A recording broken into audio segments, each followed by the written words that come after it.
من همه عمر و جوونیم با عشق و عاشقی رفت و رسیدم به نورم و سطر رازقی رفت.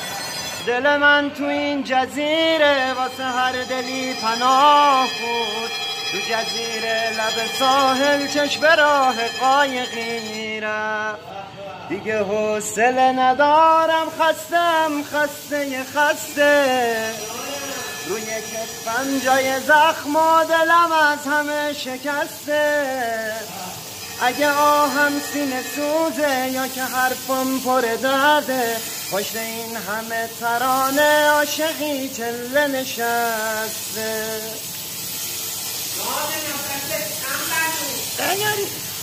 اینم بازسازی اومیلنگ که جوشکاری شد. ببین سنگ بخوره از روز اولش خوشگل‌تر میشه. حالا وقت بعد از اتمام کار میتونی بیاد دوباره براتون فیلم بگیره. Thank you.